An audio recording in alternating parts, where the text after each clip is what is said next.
अस्सलामुअलैकुम वरहमतुल्लाहि वबरकातुहू। क्या हाल है आप सबके? उम्मीद है सब खैर आफियत से होंगे। आज हम ऐसी चीज़ बनाएंगे जो कि हम अगर कभी हंडिया ना बनाई हो तो हम इसको आराम से रोटी वगैरह के साथ या स्नैक्स के तौर पे चाय के साथ नोश फरमा सकते हैं।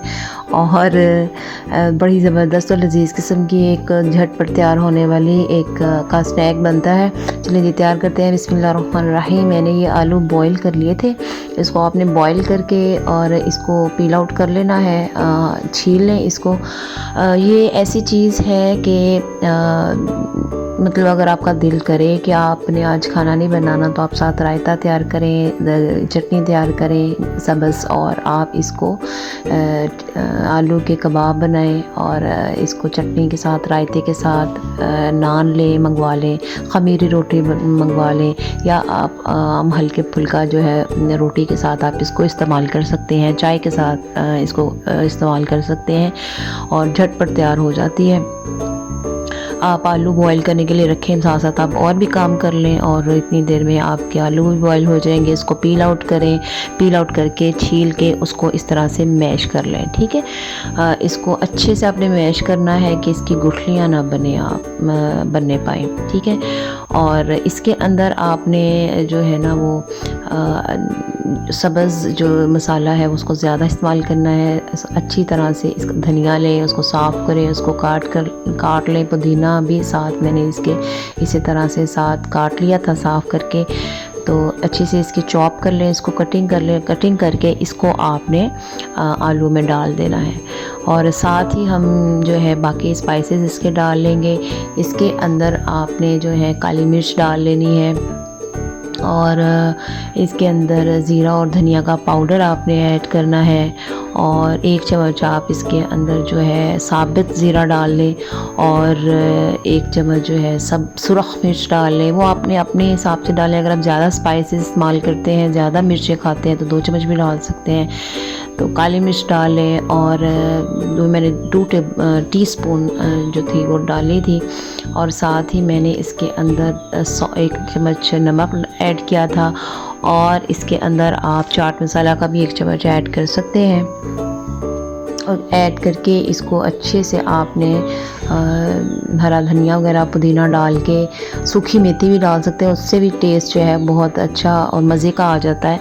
वो आप डालें और इसको कबाब को बना लें। हमारे तो ये होता है कि कभी हमारा मूड ना हो, जैसे कि वीकेंड से पहले अगर कभी होता है कि खाना ना बनाए तो बच्चे भी कहते हैं कि आज कबाब बनाएं और चाय के साथ भी ले लेते हैं या रायते वगैरह के साथ भी, या किसी ने फुल्के के साथ भी खाना हो तो वो आराम से खा सकते हैं। बहुत ज़बरदस्त मज़े के ये आलू के कबाब बनते हैं।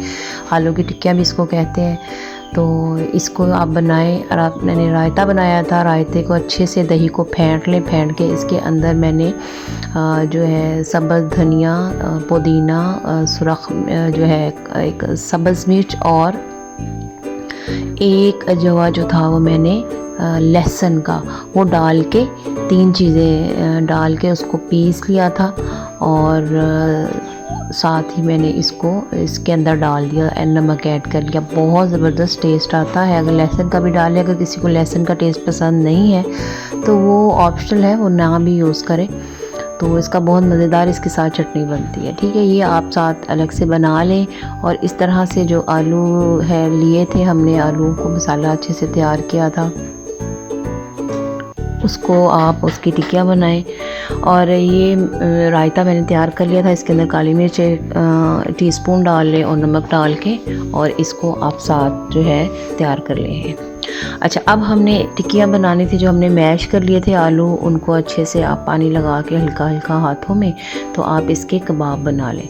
इस तरह से तमाम जो है मैंने छोटे छोटे जितने भी आपने साइज़ के रखने हैं कबाब बना के आप रख लें और इसको तवे के ऊपर चाहे हल्का सा ऑयल डाल के इसको फ्राई कर लें। चाहे तो आप इसको बेक भी कर सकते हैं और एयर फ्राई में भी आप इसको बना सकते हैं। ये मैंने सारे बना लिए थे। अंडा फेंट लिया था।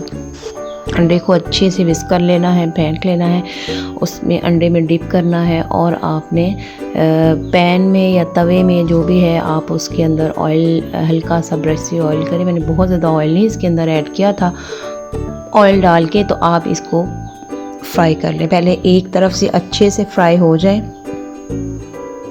फिर उसके बाद आपने साइड चेंज करनी है, ठीक है। इस तरह से, वरना चीज़ ख़राब हो जाती है। जो बार बार पलटने से एक तो टूट भी जाते हैं कबाब, दूसरा ये कि वो सही तरह से फ्राई भी नहीं हो पाते।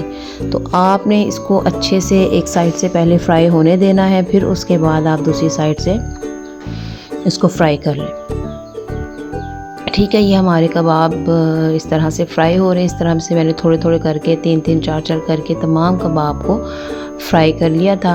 और पहले कबाब को फ्राई किया था, उसके साथ साथ फिर मैंने रोटियां एक साइड पे, जिसने रोटी खानी थी उसने रोटी के साथ, जिसने रायते के साथ लिया, रायते के साथ चटनी के साथ केचप के साथ यूज़ किया। ये देखिए माशाल्लाह बहुत ज़बरदस्त बनी है। पसंद आई तो दुआ में याद रखिएगा। अस्सलाम वालेकुम रहमतुल्लाहि व बरकातहू।